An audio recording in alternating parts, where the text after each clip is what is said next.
Hi అండి, అందరికీ welcome back. ఈ వీడియో వచ్చేసి కుకింగ్ వీడియో అనమాట. ఫ్రెంచ్ టాకోస్ ఎలా చేయాలో చూపిస్తాను. సో ఫస్ట్ వచ్చేసి చికెన్ని మ్యారినేట్ చేసుకొని ఒక 1 అవర్ ఫ్రిడ్జ్లో పెట్టుకోవాలి. సో స్క్రీన్ మీద ఇచ్చిన మసాలాస్ అన్నీ వేసి ఒక 1 అవర్ మ్యారినేట్ చేసి ఫ్రిడ్జ్లో పెట్టుకోవాలి. నెక్స్ట్ వచ్చేసి 1 అవర్ తర్వాత స్టవ్ మీద ప్యాన్ పెట్టేసి ఆయిల్ వేసుకొని కొంచెం ఫ్రై చేసుకోవడానికి చికెన్ని. సో మ్యారినేట్ చేసిన చికెన్ని ఇలా ప్యాన్లో వేసి ఫ్రై చేసుకోవాలన్నమాట. సో మీడియం ఫ్లేమ్లో ఫ్రై చేసుకోవాలి. అండ్ టాకోస్కి బోన్లెస్ చికెనే యూస్ చేయాలన్నమాట. సో చికెన్ అనేది బాగా ఫ్రై అవ్వాలి. సో ఇక్కడ కనిపిస్తున్నట్లుగా ఈ విధంగా ఫ్రై చేసుకొని పక్కన పెట్టేసుకోండి. నెక్స్ట్ వచ్చేసి ఫ్రెంచ్ ఫ్రైస్ చేసుకోవాలన్నమాట. దానికోసం పొటాటోస్ని వాష్ చేసి ఇలా పొడుగ్గా కట్ చేసి పెట్టుకొని తడేం లేకుండా క్లాత్తో తుడిచేసుకున్న తర్వాత డీప్ ఫ్రైకి స్టవ్ మీద ఆయిల్ పెట్టుకోవాలి.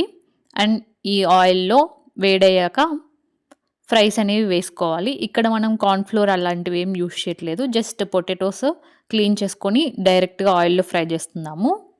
సో ఇలాగే ఫ్రై చేసుకోవాలి. ఆయిల్ బాగా వేడైన తర్వాత పొటాటోస్ వేసుకొని ఫ్రై చేసుకోవాలన్నమాట. మధ్య మధ్యలో కలుపుతూ ఉండాలి, ఒకదాంతో ఒకటి స్టిక్ అవ్వకుండా. సో ఒకసారి ఫ్రై అయిన తర్వాత ప్లేట్లోకి తీసేసుకోవాలన్నమాట.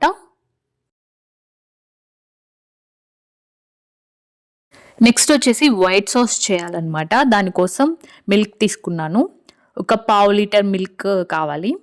సో ఒక బౌల్ తీసుకొని ఆ బౌల్లో ఒక 1/2 లీటర్ పాలు వేసి స్టవ్ మీద పెట్టి వేడి చేసుకోవాలన్నమాట. పాలు అనేవి పొంగొచ్చిన తర్వాత ఒక టీ స్పూన్ పెప్పరు, కొంచెం సాల్ట్ వేసుకోవాలి. సో వేసిన తర్వాత ఒకసారి మిక్స్ చేసుకోవాలన్నమాట. నెక్స్ట్ ఇందులోనే ఒక 3 స్లైసెస్ చీజ్ వేస్తున్నాను. మీ దగ్గర గ్రేటెడ్ చీజ్ ఉంటే అదైనా వేసుకోవచ్చు. నా దగ్గర స్లైసెస్ ఉన్నాయి, సో అందుకని స్లైసెస్ వేసుకోవాలి. సో ఇది కూడా మెల్ట్ అయ్యేలాగా కలుపుకోండి. సో మెల్ట్ అయిన తర్వాత ఈ కన్సిస్టెన్సీ వస్తే సరిపోతుంది కొంచెం కుక్ చేసుకుంటే. సో అంతే అన్నమాట. స్టవ్ ఆఫ్ చేసుకోవాలి. ఇంకా నెక్స్ట్ వచ్చేసి టాకోస్ చేయడానికి రోటీస్ నేను సూపర్ మార్కెట్లో తెచ్చాను అనమాట. సో ఇవి ఆల్రెడీ చేసి ఉంటాయి, జస్ట్ హీట్ చేసుకొని చేసుకోవడమే.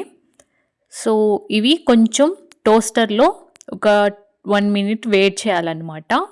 సో ఇవి సైజెస్ ఉంటాయి, డిఫరెంట్ సైజెస్. నేను పెద్దవి తెచ్చాను. ఇప్పుడు వచ్చేసి నెక్స్ట్ చికెన్ని ఒక 2-3 పీసెస్గా చేసుకోండి. మా వాళ్ళు ఇక్కడ చిన్న చిన్న పీసెస్ చేశారు, అలా చేయొద్దు. ఒక 2-3 పీసెస్ లాగా కట్ చేసుకోండి. నెక్స్ట్ వచ్చేసి అల్జేరియన్ సాస్ అనమాట. అండ్ నెక్స్ట్ చీజ్ స్లైసెస్ లేదా గ్రేటెడ్ చీజ్ ఉంటే grated cheese, and white sauce, French fries. So process చేద్దాం ఇప్పుడు. సో ఫస్ట్ ఒక 1 మినిట్ ఈ రోటీని వేడి చేసుకోవాలన్నమాట. నెక్స్ట్ వచ్చేసి ఈ రోటీ పైన అల్జేరియన్ సాస్ వేసుకోవాలన్నమాట. తర్వాత ఒక 2 చీజ్ స్లైసెస్ పెట్టుకోవాలి. నెక్స్ట్ చికెన్ పీసెస్ వేసుకోవాలన్నమాట. కొంచెం ఎక్కువగానే వేసుకోవాలి. నెక్స్ట్ చికెన్ పీసెస్ పైన ఫ్రెంచ్ ఫ్రైస్ వేసుకోవాలి. అండ్ ఫ్రెంచ్ ఫ్రైస్ పైన ఆనియన్స్ వేసాను, పచ్చివి. ఇది ఆప్షనల్ అనమాట, మా వాళ్ళు కావాలన్నారు, సో అందుకని వేసాను. అవసరం లేదు, వేయకపోయినా ఏం కాదు. సో వీటిపైన నెక్స్ట్ వచ్చేసి వైట్ సాస్ వేసుకోవాలన్నమాట. సో మనం పాలతో చేసాం కదా, సో ఈ వైట్ సాస్ని వేసుకోవాలి. సో ఒక 2-3 స్పూన్స్ వేసుకుంటే సరిపోతుంది. నెక్స్ట్ వచ్చేసి ఫోల్డ్ చేసుకోవాలన్నమాట. సైడ్స్న కొంచెం వైట్ సాస్ అప్లై చేసాము, జస్ట్ ఫోల్డ్ అనేది ఓపెన్ అవ్వకుండా ఉండడానికి. అంతే, జస్ట్ ఈ విధంగా ఫోల్డ్ చేసుకోవాలి. ఫోల్డ్ చేసుకొని టోస్టర్లో పెట్టేసుకోవాలన్నమాట.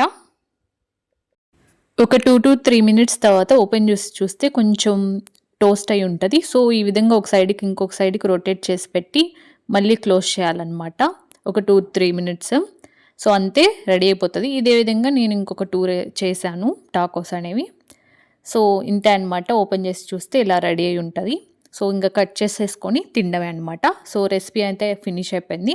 మీరు ట్రై చేయండి అండ్ మీకు ఎలా అనిపించిందో కామెంట్ చేయండి. సో లోపలంతా క్రీమీగా బాగుంటుంది టేస్ట్ అనేది. సో రెసిపీ అయితే కంప్లీట్ అయిపోయిందనమాట. అండ్ నేను మొరకో వచ్చిన తర్వాత ఫస్ట్ ట్రై చేసింది అయితే టాకోస్ అనమాట. సో ఇంకొక వీడియోలో కలుద్దాం. Until then bye.